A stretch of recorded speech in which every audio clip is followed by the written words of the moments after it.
Grava. Bom dia, Drica. Bom dia, meninas.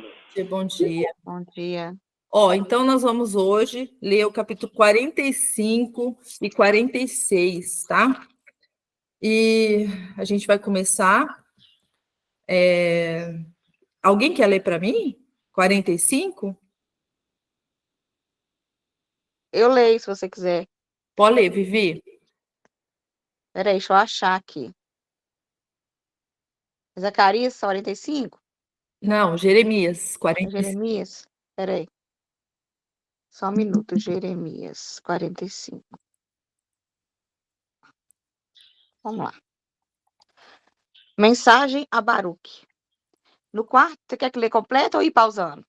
Não, pode ir. Completo? Tá. Uhum. No quarto ano do reinado de Jeoaquim, filho de Josias, rei de Judá, depois que Baruque, filho de Nerias, escreveu num rolo as palavras ditadas por Jeremias, este lhe disse: Assim diz o Senhor, o Deus de Israel, a você, Baruque. Você disse: Ai de mim! O Senhor acrescentou tristeza ao meu sofrimento. Estou exausto de tanto gemer e não encontro descanso. Mas o Senhor manda dizer-lhe: Assim diz o Senhor: Destruirei o que edifiquei e arrancarei o que plantei em toda esta terra. E então, você deveria buscar coisas especiais para você? Não as busque, pois trarei desgraça sobre toda a humanidade, diz o Senhor. Mas eu o deixarei escapar com vida onde quer que você vá. Nossa, que isso, hein? E olha só o que a gente estava falando, hein? Então, bora Vem lá. tudo quanto é coisa ruim, mas nós vamos escapar em nome de Jesus. Não é isso? Pode falar o que você achou disso. É isso aí. É isso, uai. É isso aí. É isso, uai. Exatamente. Uai. Você já pegou o ai, Chimina? Uai, como não? Então, o que Baruque estava falando aqui? Que mesmo em meio à dor, grande dor, desolação, olha como é que estava. Ele falou que ele estava com uma tristeza, estava até gemendo, exausto. Mesmo em meio de toda essa desolação, Deus cuida dos que são fiéis e os protege, né? Mas olha só o que Deus falou. Você procura grandes coisas para você. Olha o egocentrismo aqui. Quem de nós nunca? Né? Por quê? Porque muitas vezes a gente está procurando, não é o reino de Deus em primeiro lugar, é o nosso reino. É a nossa coisas nesse mundo aqui. E olha o que ele fala: não faça isso. Não faça isso, porque eu estou trazendo desgraça sobre essa humanidade. Mas você, para onde quer que você vá, se você vai com a mochilinha nas costas, ou para o meio do mato, ou para aqui para a serra, ou para onde quer que você for, eu vou cuidar de você. Por quê? Porque eu tenho uma aliança com você. Então, não fica procurando grandes coisas aqui na Terra, não. Oxi, mas essa palavra não foi exatamente para Baruque ou serve para nós? Serve para todos os servos leais, né? Porque se você é leal, você vai encontrar descanso em quem? Em Deus, Jesus. Jesus. Baruque estava aflito. É o que muitos cristãos hoje estão. Ai, mas está acontecendo muita coisa. Ai, eu estou gemendo. Ai, eu não consigo dormir. Ai, eu não consigo descanso. Peraí, mas quem é o seu descanso? Aonde nós devemos descansar? Em Jesus. Exato. E o que Adonai está falando aqui? Eu vou destruir tudo. Eu não sei por que você está preocupado. Eu vou destruir tudo, mas você eu vou guardar. Mas, Oxi, isso aqui aconteceu no passado? Aconteceu, porque foi a destruição de Jerusalém. Ah, sim. E aí Baruque foi guardado até o final. Nós vamos ler aqui. Entendi. Mas não há nada novo debaixo do sol, como você mesmo disse? Não. Isso se aplica à nossa vida hoje. Sim, entendi. Né? Nós não estamos nas angústias das nações? Sim. Está todo mundo angustiado. Está todo mundo aflito. Nós estamos que nem Baruque aqui. Nossa, vai ser tudo destruído. Porque Baruque estava assim porque ele sabia que ia ser tudo destruído. Nós estamos do mesmo jeito. A gente sabe que vai vir. que o dia do Senhor vai vir, vai pegar todo mundo de surpresa. Não nós, porque a gente já sabe o que vai acontecer. Nós não somos dos que dormem, mas o que Deus está falando? Para, não faça isso. Não fica achando que você vai se salvar com a força do teu braço, não, porque você comprou lá um kit sobrevivência. É o que a gente tem falado aqui. Para, não fica se esforçando com coisas para você, não, porque quem vai te guardar sou eu. Não que a gente não deva fazer a nossa parte, mas não confiar nisso, né? Não colocar a sua motivação de salvação nessas coisas. Eu já fiquei muito aflita com isso hoje. Hoje você não. descansou, não descansou? Descansei, exatamente. É Descansa. igual, por exemplo, se Deus quiser me dar um pedacinho de terra, vai me dar. Se não quiser, porque igual a gente estava conversando aqui, não é a vontade do Senhor. Para cada uma aqui vai ser uma coisa. Vai ser uma E coisa. pronto. E outra coisa que Então, está falando, que meninas, vai guardar, né? E aí também a gente sabe que tem os mártires. Então, assim, para uns vão ser guardados, para outros não, né, Chi? Tem Sim, isso também. sim. então, meninas, Pode falar, amada. é essa questão. Não que a gente não vai fazer, as coisas têm que ser feitas e agir com prudência. Sim. Se cada uma tem suas condições de fazer alguma coisa, faça. Nossa. O que não deve fazer é ficar nem com medo e nem apreensivo. Porque a gente não precisa. A gente vai fazer nossa parte por quê? Por questão de obediência, de prudência, somos responsáveis. Mas, tipo, mas eu não tenho, eu vejo muita gente falar assim, mas eu não tenho dinheiro para juntar, para comprar nada. Quem tem condições, compra e guarda. Quem tem condições de ajudar o outro que está sem, ajuda. Mas, assim, vamos fazer essa parte e confiar em Deus. O que der para fazer, Sim. fez, porque Ele está vendo tudo. Mas, assim, tipo, talvez o que a gente junte não vai ser nem nós mesmos que vai usufruir, talvez seja outra pessoa. E talvez a pessoa que não tem nada vai usufruir de uma pessoa que guardou que nem usou, entende? Sim. Então, é a confiança que a gente não tem que colocar nas coisas. A gente faz nossa parte com prudência.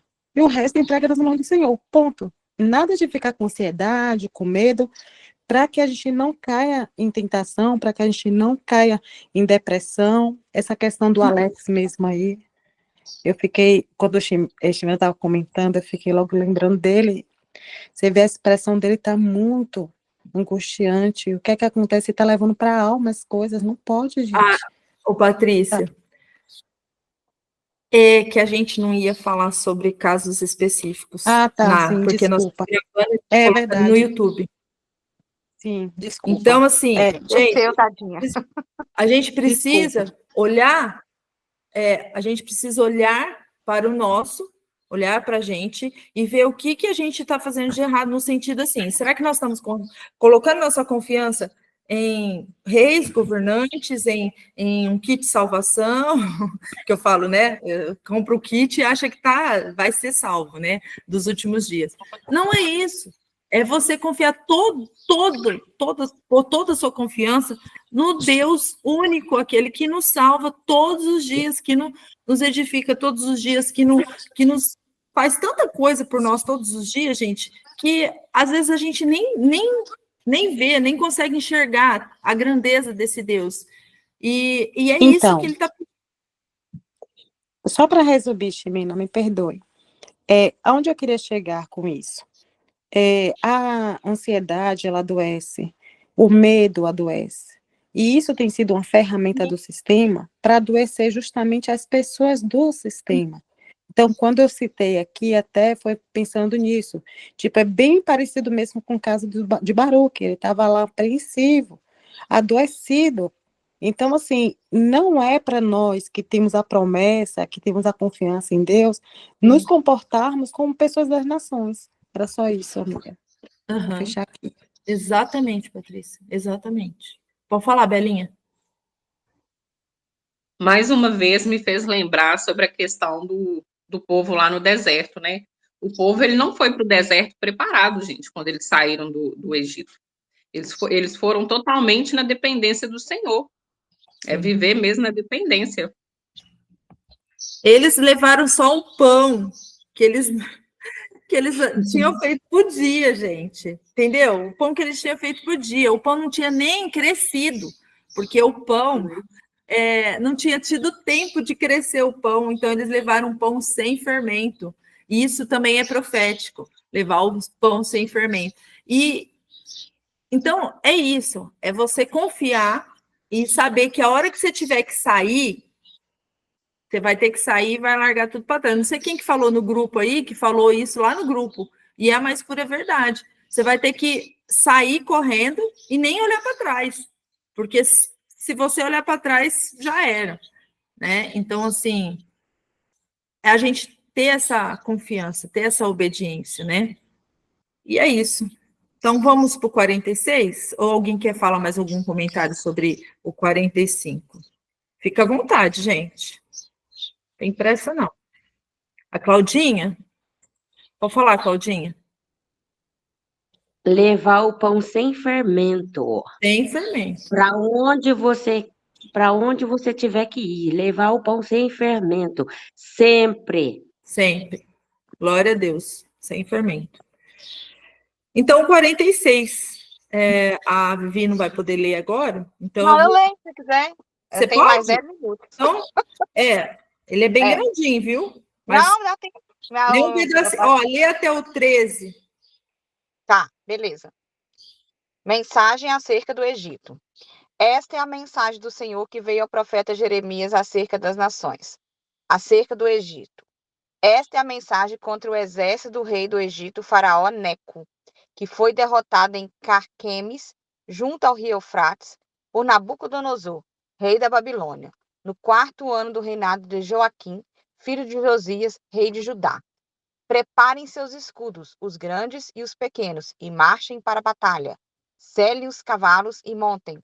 Tomem posição, coloquem o capacete. Passem óleo nas pontas de suas lanças e vistam a armadura. Mas o que vejo? Eles estão apavorados, estão se retirando. Seus guerreiros estão derrotados. Fogem às pressas sem olhar para trás. Há terror por todos os lados. Declara o Senhor. O ágil não consegue fugir, nem o forte escapar. No norte, junto ao rio Eufrates, eles tropeçam e caem. Quem é aquele que se levanta com o Nilo, como os rios de águas agitadas? O Egito se levanta como o Nilo, como os rios de águas agitadas. Ele diz: Eu me levantarei e cobrirei a terra, destruirei as cidades e os seus habitantes. Ao ataque, cavalos, avancem, carros de guerra, marchem em frente, guerreiros, homens da Etiópia e da Líbia, que levam escudos, homens da Lídia, que empurram o arco. Mas aquele dia pertence ao soberano, ao Senhor dos exércitos. Será um dia de vingança, para vingar-se dos seus adversários. A espada devorará até saciar-se, até satisfazer sua sede de sangue. Porque o soberano, o Senhor dos exércitos, fará um banquete na terra do norte, junto ao rio Eufrates. Suba, Gileade, em busca de bálsamo, ó Virgem, filha do Egito. Você multiplica remédios em vão. Não há cura para você. As nações ouviram da sua humilhação. Os seus gritos encheram a terra quando um guerreiro tropeçou no outro guerreiro e ambos caíram. Pode Essa é a parar aí. mensagem. Pode parar. Tá, achei que era até o 13. Obrigada, viu, Vivi? De nada. Então, aqui, o que você entendeu, Vivi? Que ele está falando Eu aqui? entendi que Deus estava falando para eles se prepararem para a guerra, aí foi falando ali tudo que eles tinham que fazer, né, para poder se preparar, e que Deus ia na batalha com eles, e que eles iam ser vitoriosos dessa batalha, é isso? É o que eu entendi. Na verdade, é o contrário. O contrário? Não. É o contrário, ó. Esse reino do Egito está preparando... contra o Egito, contra o Egito. Contra o Egito. E esse então, reino... vitoriosos contra o Egito, não? Na verdade, é o dia do Senhor. Ele vai contra os reis do Egito. Isso, foi o que eu entendi. É isso? É isso. Isso. Aí, mas aqui, ele está falando que é o próprio Senhor que naquele dia vai ter o dia da sua vingança. Isso. E a espada vai devorar e vai saciar com o sangue deles. Eu lembrei isso aqui completamente sobre a Apocalipse, quando fala que o manto vai estar cheio de sangue. O sangue da ira, tá? E vai se embriagar com o sangue deles. Por quê? Porque eles foram obedientes. O que o povo fez? O povo de Judá, o que escolheu o Egito? Não, ué. Não. Então, o que Deus está falando para ele? Ah, você confiou no Egito? Ah, então eu vou te contar agora o que eu vou fazer com o Egito. Deus está falando isso para eles. Uhum. Agora, eu vou te contar, ô rei de Judá, que eu vou te contar o que eu vou fazer com esse povo do Egito. Eu vou pegar o rei do Egito, o Neco, e eu vou sapatear do Neco. Sabe por quê? Porque o Egito, todo o Egito, e aqueles que confiam no Egito, as suas alianças militares, os seus mercenários que trabalham para o Egito, eles confiam nos seus deuses e nos seus cavalos. Mas Isso. eu venho com a espada. E naquele dia vai ser o dia da minha vingança. Dia do Aí ele Senhor. fala ainda, ele fala assim, suba a Gileade em busca do seu bálsamo. Porque lá em Gileade, gente, tinha um bálsamo que eles usavam para curar feridas de batalhas, tá? Tinha um bálsamo. E é uma metáfora para salvação, tá? Então, o que acontecia? Eles acreditavam que aquele bálsamo ia curar os soldados e que eles iam voltar de novo para a batalha, tá? Aí ele continua: ó Virgem, filha do Egito, você prova muitos remédios, todos em vão. Por quê? Porque é uma metáfora para a salvação. Não adianta você confiar no teu remedinho, no teu bálsamo, no teu, sei lá, no teu profeta, no teu Deus aí falso, não.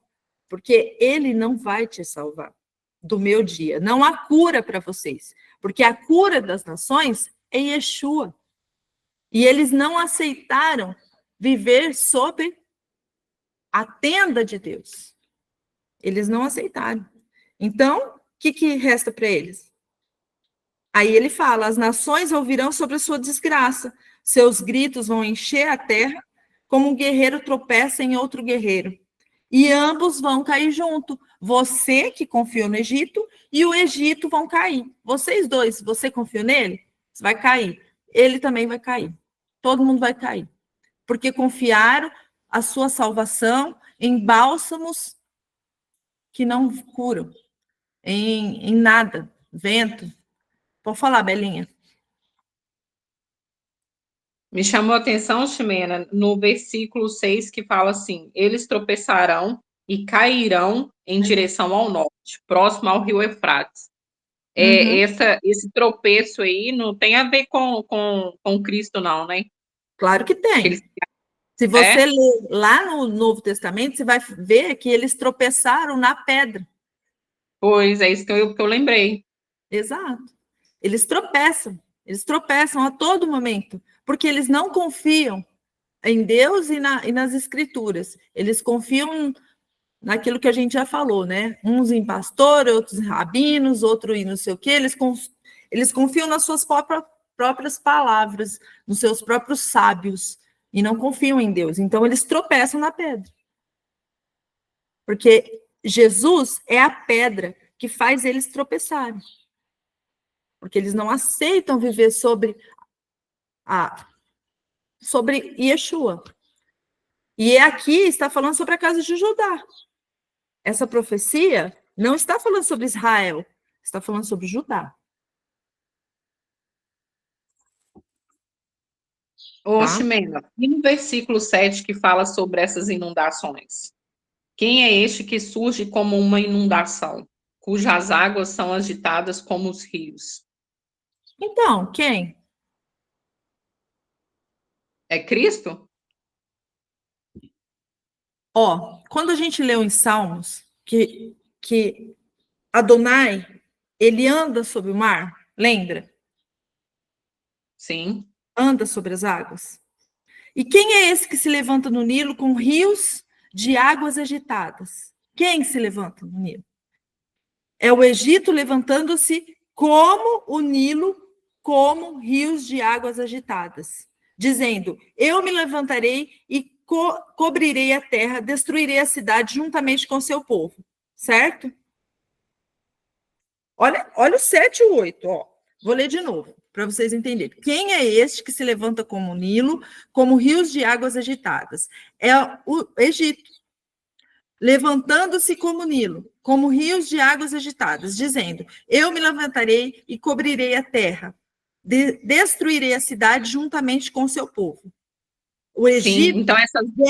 o Egito vem com o ataque, e aí quando você vai ver lá em Apocalipse, vai ver que o dragão, ele vai trazer uma enchente, uma enxurrada, uma destruição para os filhos da mulher. Certo? Sim, então essas águas aí são as nações, né? As nações vêm com fúria diante de Deus. Quando você vê sobre esse versículo 6 aqui, você também entende que as águas do rio Eufrates vão te secar, e isso já está acontecendo, e que ali vai haver uma guerra de Gog e Magog, ou seja, a guerra do Armagedon também, né? Se faz ali. Por que as profecias estão falando, apontando para aquele lugar?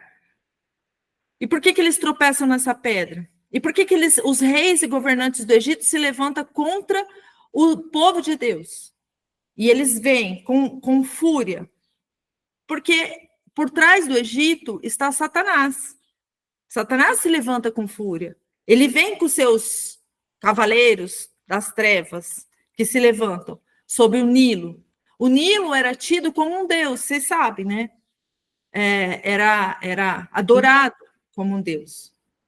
Sim. Então, isso é uma representação, Bela, da idolatria do Egito, que muitos vão vir com a idolatria do Egito, com o poderio de armas governamentais e toda a parafernália que eles acreditam que vão se levantar contra o povo de Deus, mas aí vem Deus, o Todo-Poderoso, e acaba com tudo, com todos os cavaleiros, assim como ele fez quando Moisés abriu o Mar Vermelho. O que aconteceu com o exército do Egito?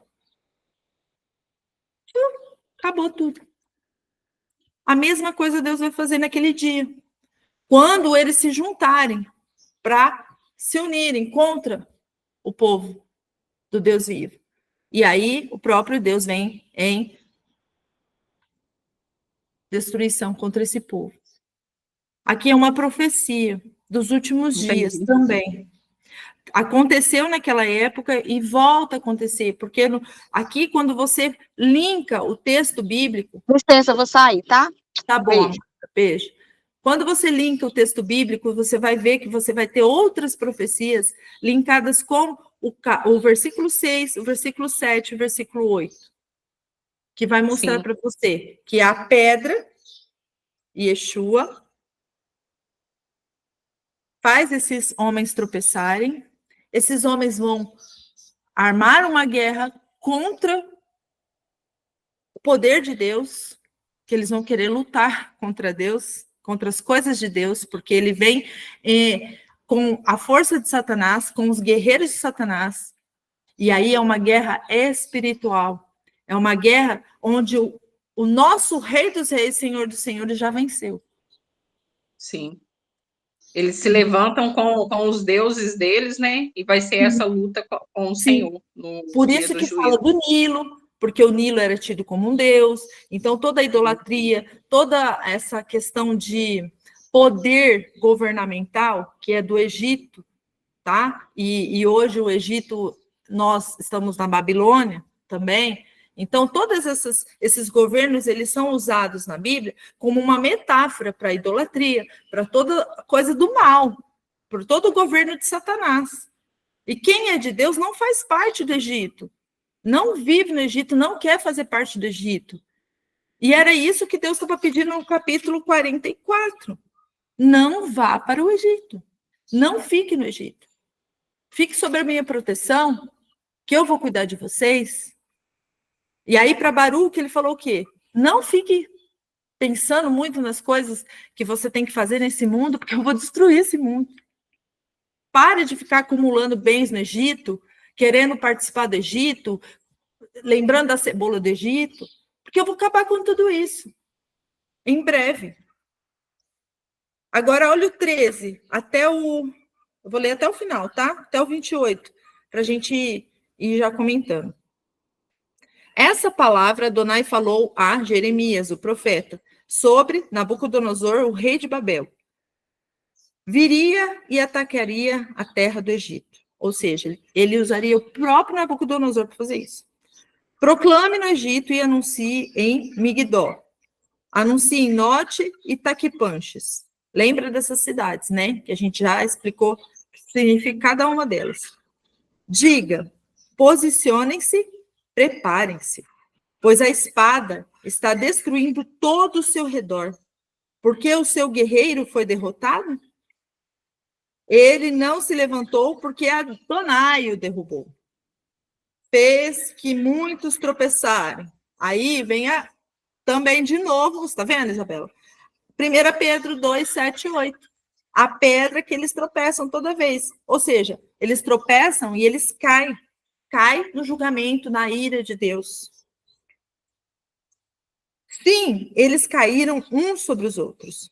Então disseram: vamos levantar e retornar ao nosso próprio povo, de volta à terra onde nascemos, longe da espada que destrói.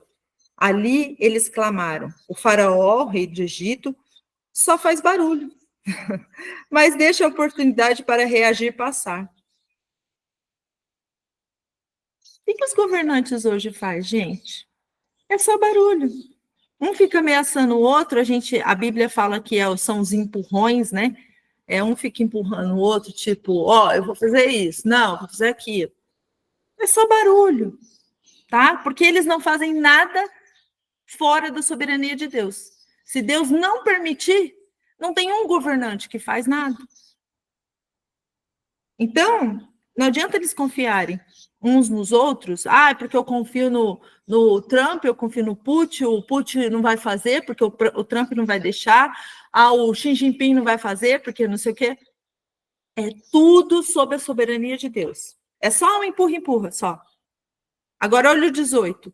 Tão certo como eu vivo, diz o rei Yeshua, tão certo como eu vivo. Eu morri, eu subi, eu ressuscitei, eu subi, e eu vivo, diz o rei, cujo nome é Adonai Tsevaot, ou Yud-Rei Vav-Rei. Quando ele vier, será tão poderoso que, quanto Tabor entre as montanhas, quanto Carmel junto ao mar. E quando a gente pesquisa Tabor, era uma montanha. Vou até pesquisar aqui para vocês, porque é importante. Monte Tabor. A Bíblia.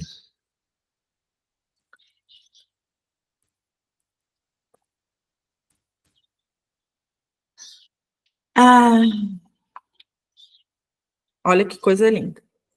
Na Bíblia, o Monte Tabor está intimamente ligado à transfiguração de Jesus Cristo, onde ele brilhou em glória e conversou com Moisés e Elias na presença dos apóstolos Pedro, Tiago e João. Historicamente, era um local estratégico e considerado sagrado, o que o levou a ser conhecido como o Monte da Transfiguração. O significado de Monte Tabor pode estar relacionado com a umbigo em hebraico, devido à sua localização central. Então, ali teve a revelação da divindade de Cristo, teve a conexão entre a lei e os profetas, tá? Porque apareceu Moisés e Elias, Moisés representando a lei, Elias representando os profetas, com Jesus simbolizando a continuidade entre a lei e os profetas e a nova aliança que ele trouxe. Ou seja, ele aboliu a lei? Não, não. Ele uniu a lei e os profetas, ele cumpriu a lei e os profetas e fez uma aliança com aqueles que nele creem. E ali também no Monte Tabor há uma jornada espiritual de fé e conexão com o divino.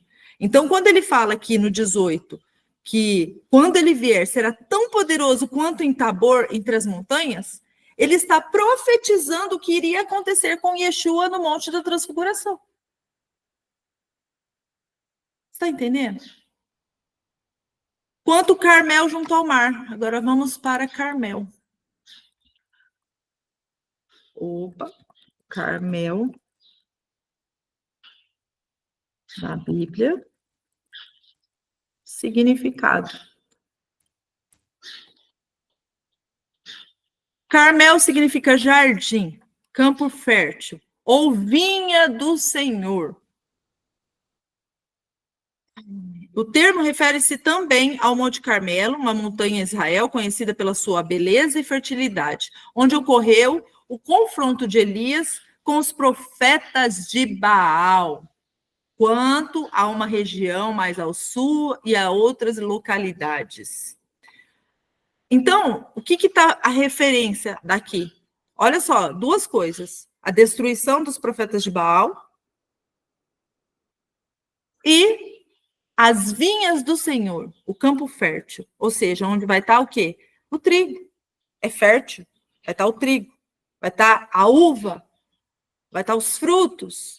O campo é fértil. É a vinha do Senhor. Então, quando ele fala assim, que quando ele vier, será tão poderoso quanto o Tabor entre as montanhas, Yeshua, e quanto o Carmel junto ao mar, a destruição da Babilônia, a destruição da idolatria, a destruição de tudo o que é mal nesse mundo, é isso que ele está profetizando sobre Yeshua. Que Yeshua veio a primeira vez, houve a transfiguração no Monte Tabor, e aí, agora, na vinda, na volta dele, ele vai fazer o quê? A vinha do Senhor.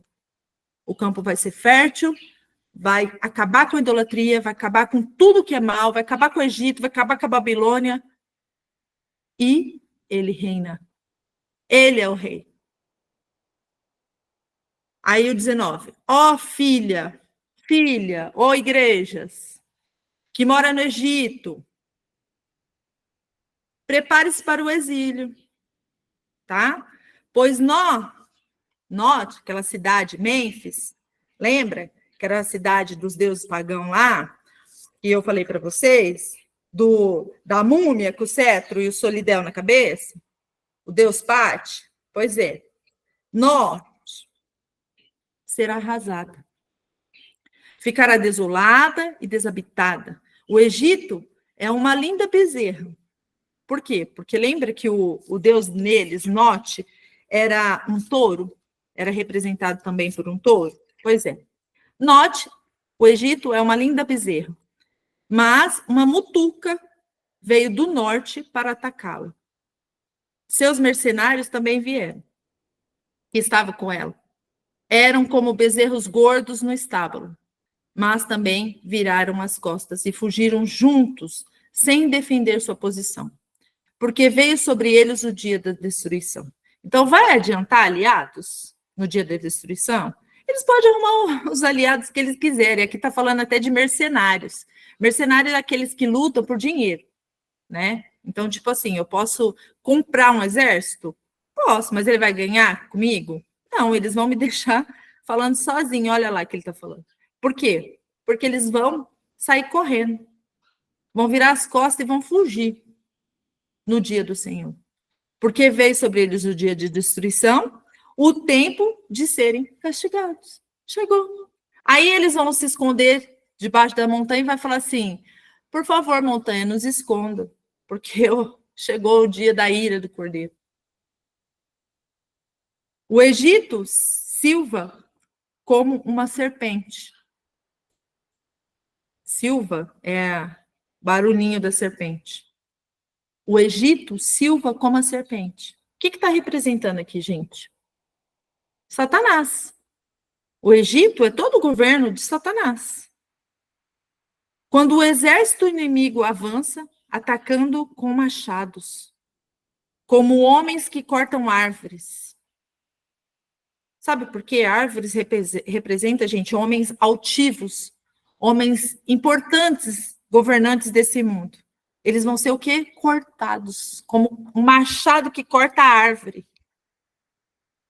Eles derrubarão sua floresta, diz Adonai, pois não podem ser contados. Sim, são mais que gafanhotos.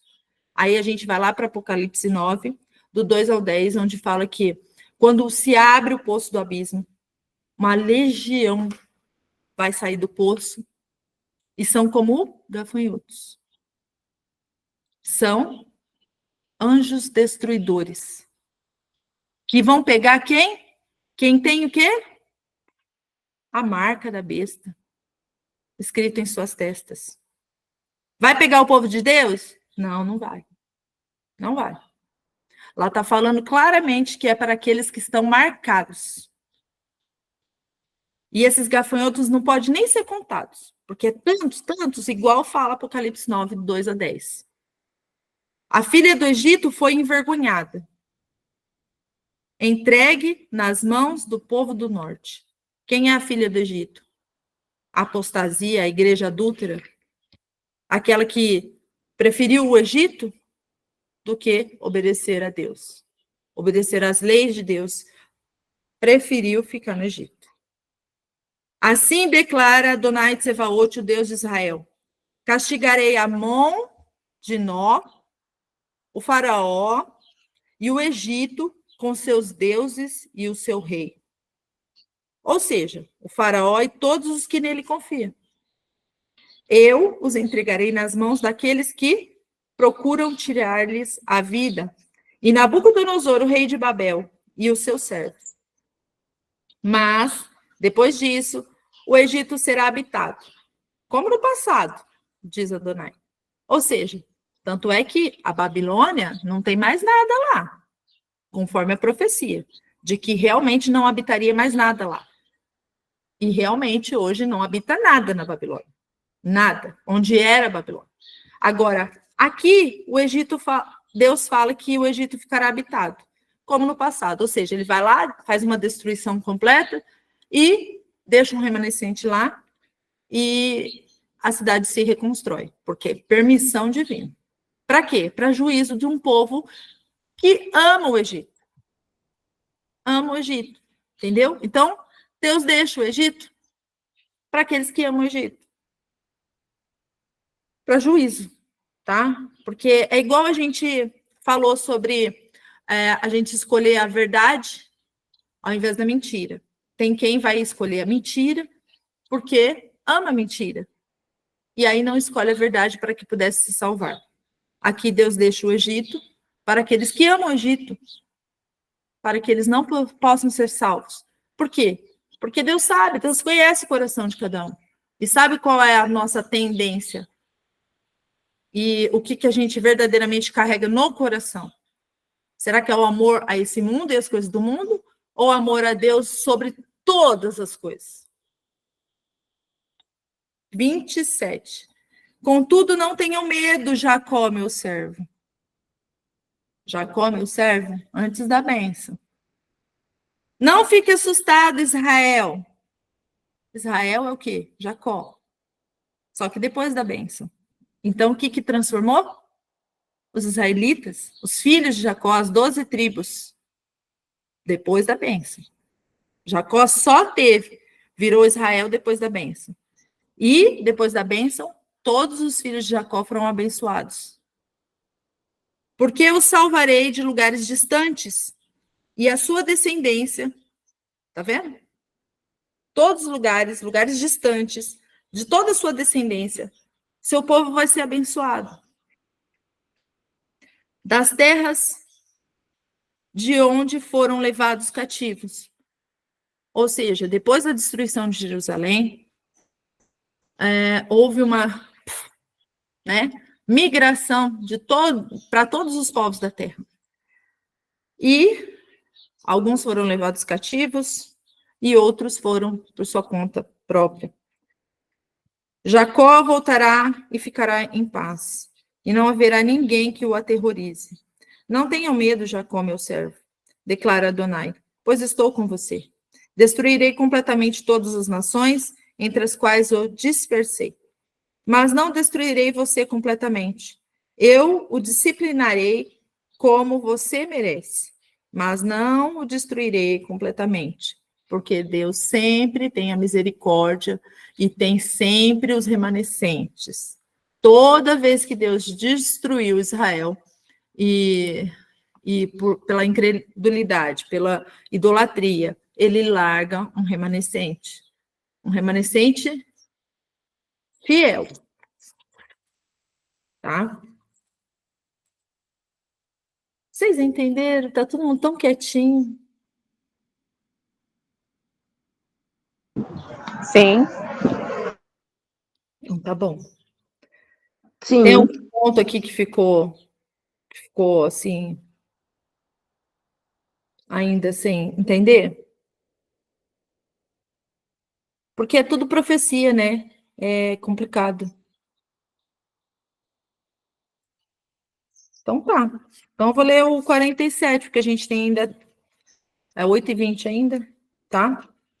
Essa palavra de Adonai veio a Jeremias, o profeta, sobre os filisteus, antes do faraó atacar Azá. Assim declara Adonai: a água está subindo do norte. Mais uma profecia, tá, velhinha? Ela se tornará uma corrente transbordante, inundando a terra e tudo que há nela. A cidade, seus habitantes, o povo está clamando. Todos na terra estão chorando. Ao estrondo dos cascos de seus fortes cavalos galopando, ao barulho das rodas dos seus carros de guerra. Os pais não conseguem voltar para ajudar os seus filhos, por causa da fraqueza das suas mãos. Porque chegou o dia da destruição de todos os filisteus. Deus está falando de quem? Da destruição dos filisteus. Quem eram os filisteus? Era um povo consagrado a Deus? Quem eram os filisteus?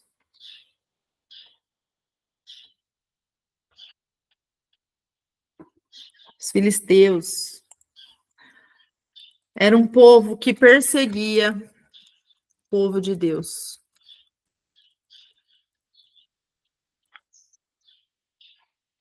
Era da Palestina, da região costeira da Palestina. Eles ocupavam essa parte e sempre perseguiu o povo de Israel. Sempre. Sempre. Eles são conhecidos por suas frequentes batalhas contra os israelitas e por figuras como o gigante Golias, que também fazia parte dos filisteus. E eles eram conhecidos por seu poder militar, especialmente por dominarem a tecnologia do ferro e por suas 5 cidades principais: Asdod, Ascalon, Ecrom, Gaza e Gate. Entenderam? Porque chegou o dia da destruição de todos os filisteus para cortar de Sião a Sidom, seus últimos estrangeiros. Pois Adonai está destruindo os filisteus, o remanescente da ilha de Caftor. Os habitantes de Azá rasparam a cabeça e Askelon se calou. Vocês que ficaram no vale, até quando farão cortes em seu próprio corpo? Corte no próprio corpo, gente, era uma coisa que eles faziam para adoração pagã, tá?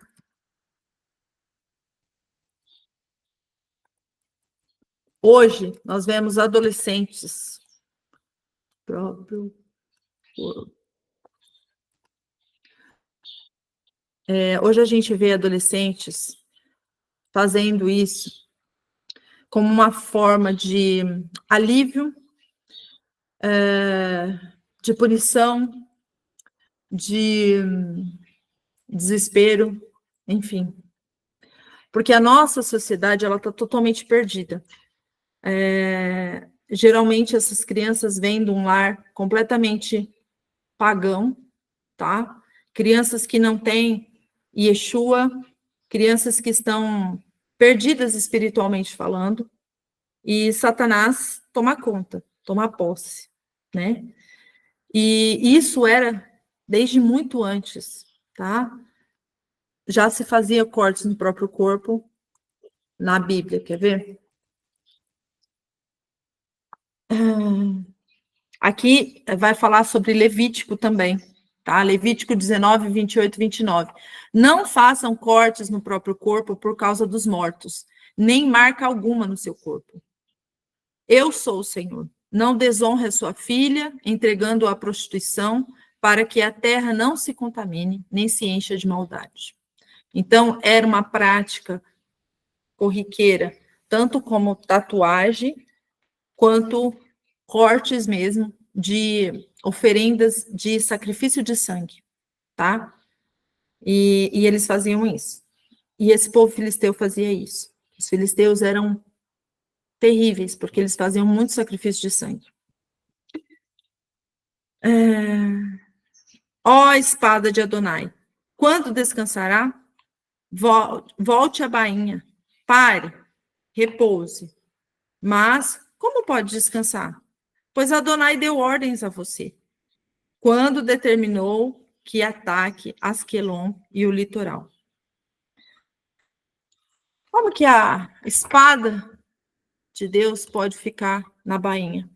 Com tanta iniquidade, com tanta idolatria, com tanta promiscuidade. Como? Como? Chega uma hora que os filhos de Deus começam a clamar. Lembra lá em Apocalipse que fala que os filhos estão lá pedindo vingança. Está lá em Apocalipse 13. Vingança. Quando eles estão debaixo do trono. É Apocalipse 13? Deixa eu ver se era mesmo 13. Não, eu acho que não é 13, não. Espera aí. Estão debaixo do trono, pedindo para que seja feita a justiça. E o próprio Deus fala, aguarde mais um pouco, até que seja completo o número dos seus conservos, dos conservos. Você lembrou, Claudinha, qual que é? Sim, é Apocalipse 20, tá aqui no versículo, Lê para nós. no versículo 4, 6. Abençoado e santo é aquele que tem parte na primeira ressurreição sobre esse... Ai, peraí. Eita, Eu acho que não, perdi. não é esse não, né? Não, eita, eu acho que eu me perdi aqui. Sim. Me enganei. Mas, enfim, é esse texto aí que a gente fala. Você achou, Claudinha? Não. Então, esse texto, ele fala das almas que estão clamando por justiça. E hoje nós estamos assim. O povo santo que eu falo, porque foi santificado pelo sangue de Jesus, porque santo a gente não tem nada, a não ser que Jesus seja a nossa santificação. Então, a gente fica clamando na É terra. Apocalipse, Achou? desculpa, achei. É Apocalipse 6, sim. Pode ler, Claudinha. No versículo 10. E eles gritavam em alta voz, dizendo: Até quando, ó Senhor Santo e verdadeiro, não julgarás e vingarás nosso sangue sobre aqueles que habitam na terra? Sim. É esse, não é? E aí, o que ele fala?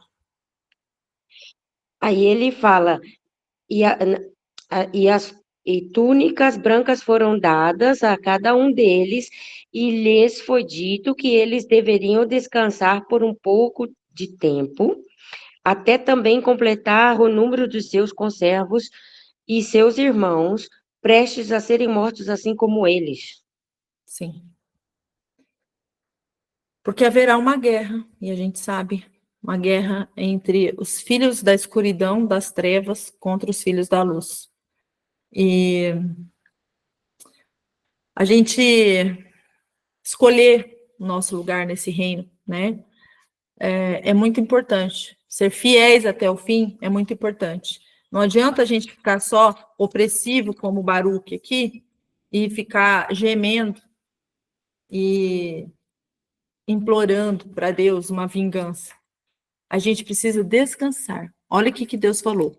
Tanto para Baruque, quanto lá em Apocalipse. Descanse até que os seus irmãos, os seus conservos, complete todas as coisas. Aí sim. Só que a gente saber que a gente lutar nesse reino, significa a gente tomar um lado, e o lado de Deus, da justiça de Deus, é a gente ser obediente. Não se contaminar com as coisas desse mundo, com esse Egito, e é exatamente o que nós estamos aprendendo aqui em Jeremias, completamente, Jeremias inteiro fala disso, sobre as pessoas se perderem no Egito, nas coisas do Egito, adorando os deuses egípcios, se contaminando com eles, adulterando. É tudo o que Deus não quer. E tudo que Ele quer é o quê? Que você coma da palavra dEle, que você tenha uma intimidade com Ele, que você seja um com Yeshua, assim como Ele é um com o Pai. E quando você entende essa unidade, é você ter o coração de Yeshua, é você andar por onde Ele andou, caminhar com os mesmos passos, falar o que Ele falou, é você verdadeiramente ser Yeshua em cada lugar que você for. É fácil? Não. Mas ninguém falou que ia ser fácil. Yeshua falou que ia ser difícil. Porque a gente tem que negar tudo desse mundo. Negue a si mesmo. Pegue a sua cruz e me siga. É isso que a gente tem que fazer. Aquela pedra que eles vão tropeçar virou para nós uma rocha em que nós colocamos os nossos pés nela e nós somos fortalecidos. Nós estamos firmes em cima da rocha. Eles tropeçam. A gente ganha força na rocha. E é isso. Essa é a palavra. A palavra é você escolher todos os dias a árvore da vida. Todos os dias você escolher a árvore da vida. A árvore da vida é Yeshua. É a palavra de Deus. Todos os dias, coma da árvore da vida. Eu estava até falando sobre isso com a Drica ontem. A gente fez estava falando sobre, né, a fonte do conhecimento, né? Porque hoje muitos estão se perdendo, e é até legal eu trazer aqui para o grupo, porque muitos estão se perdendo por conta da fonte da árvore do conhecimento, né? E as pessoas estão deixando de lado a árvore da vida para comer da árvore do conhecimento. E aí elas comeram e se perderam e vão ser mortas. Por quê? Porque elas escolheram a árvore do conhecimento. E muitas vezes esse conhecimento, o conhecimento das coisas ocultas de Satanás, nos desviam do caminho. E eu mesmo, e eu vou falar por experiência própria, cuidado, porque Satanás, ele é sutil, tá? E muitas vezes ele pega a gente por teorias, por coisas que a gente se interessa, né? E a gente vai desviando, sem querer a gente vai desviando. Quando você vê, você fala, meu Deus, o que eu estou fazendo? Não, deixa eu voltar para o caminho. Deixa eu voltar para o caminho. Já aconteceu comigo. Várias vezes eu me peguei lá, cortando a estrada, e eu falo, opa, bora voltar para a palavra. A palavra é o caminho. Então, cuidado, gente, porque a árvore do conhecimento, do que é bom, do que é mal, muitas vezes é ocultismo, tá? É feitiçaria, nos enfeitiça, nos traz aquilo que é um conhecimento oculto, e a palavra diz que tudo que é oculto pertence a Deus. Se ele não liberou o conhecimento para nós, é porque nós não estamos prontos para esse conhecimento. E aí vem Satanás e fala assim, não, Deus não te deu, mas eu te dou. Come aqui da árvore do conhecimento que eu te dou. Deus não te deu, mas se você comer, você vai ser que nem Deus, porque você vai saber as coisas ocultas. Você vai saber tudo que está oculto, que o maligno tal. E aí ele coloca isso na nossa mente, no nosso coração, e aí a gente faz o quê? A gente come dessa árvore e a gente morre. Então, coma da palavra de Deus, fique só com a palavra, porque a palavra é a árvore da vida. A palavra é aquilo que vai te dar a vida, vai te dar a salvação. É a palavra. Yeshua é a palavra de Deus. E Yeshua é o espírito da profecia. E Yeshua é o espírito da sabedoria. E é ele que nos renova a cada dia. É o Espírito Santo do Deus vivo que nos traz a luz do entendimento, que nos traz a luz do conhecimento de Deus, não do mundo. E ele também nos traz a sabedoria de Deus. A sabedoria de como agir, como fazer. Mesmo em meio à angústia que nós estamos passando agora, a angústia das nações, Deus traz uma palavra. Descansai. Descansa. Aguarda. Eu estou contigo. E Yeshua também disse: eis que estarei convosco todos os dias até a terminação do sistema de coisas. Ou a terminação dos últimos dias. Ou os últimos dias. E a gente ter essa esperança de que ele está conosco e ele verdadeiramente está enquanto a gente estiver com ele. Se a gente se desviar do caminho, a gente vai cair. A gente vai tropeçar também na pedra. E aí, não tem mais jeito.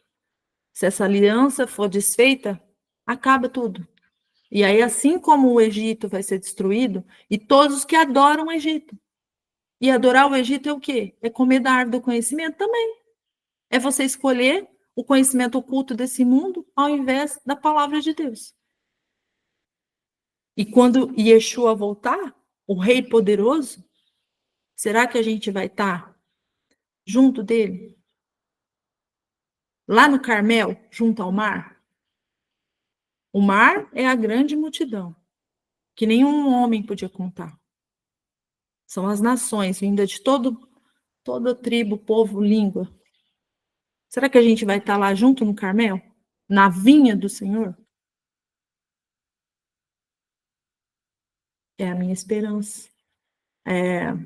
E é de vocês. Então, bloqueia tudo que não for de Deus, não for das coisas de Deus, não for da palavra de Deus. Bloqueie. Porque hoje está muito difícil. Está muita apostasia. Está muita heresia. Está um horror. Porque nós estamos nos tempos da apostasia. O Ximena, igual a gente estava conversando, ele está mais sutil ainda, porque antigamente a gente conseguia saber o que era oculto. Hoje ele vem se vestido de conhecimento, sim, né? Autoconhecimento. Eu falo por experiência, desenvolvimento pessoal. E hoje ele está se entrando dentro das igrejas, né, dos templos. E não só quem está dentro dos templos, tá? Porque eu vejo muita gente misturando tudo. Psicanálise, coach, misturando tudo, sem perceber que isso faz parte, que esse conhecimento vem daí, né? Exatamente. Ontem a Drica falou para mim uma coisa tão maravilhosa, que se ela deixar depois eu mando o áudio dela para vocês no grupo, tá? Falando sobre isso, né? E eu falei, ainda brinquei com ela, falei, ó, por favor, você abre esse microfone e você fala lá no grupo, porque ela trouxe, gente, uma coisa assim tão... Às vezes a gente já sabe disso, mas a maneira com que foi falado é edificante. Então, por isso que eu gosto que vocês comentem aqui, porque vocês trazem umas coisas muito boas e edifica todos nós. E a Drica falou ontem, nossa, foi maravilhoso o áudio dela. Depois, se ela deixar, eu compartilho com vocês. Pode sim. Então, é isso, tá? A gente saber que está muito mais próximo do que a gente imagina a volta do nosso Senhor e Salvador. Muito mais próximo do que a gente imagina. E aguardando sempre com a coroa, segurando a coroa para ninguém roubar, para ninguém pegar, para não cair da nossa cabeça, porque tá difícil segurar essa coroa, hein? Tem muita heresia por aí, mas nós não somos do que dorme, nós estamos acordados, compramos colírios para enxergar e ter discernimento dos espíritos que estão aí rodando esse mundo. Glória a Deus, aleluia. A Ele toda a honra, toda a glória, todo o louvor. E nós vamos acabar por aqui, nosso estudo, tá? Que vocês tenham um dia abençoado, que Deus abençoe vocês, a família de vocês, a casa de vocês, e que nós possamos ter essa sabedoria do alto, tá bom? Um beijo grande. Coração. Amém, glória a Deus. Amém. Tchau, E a gente- meninas. Deus abençoe. Tchau, tchau. Deus abençoe. Obrigado. Amém. Deus abençoe. Bom dia. Amém.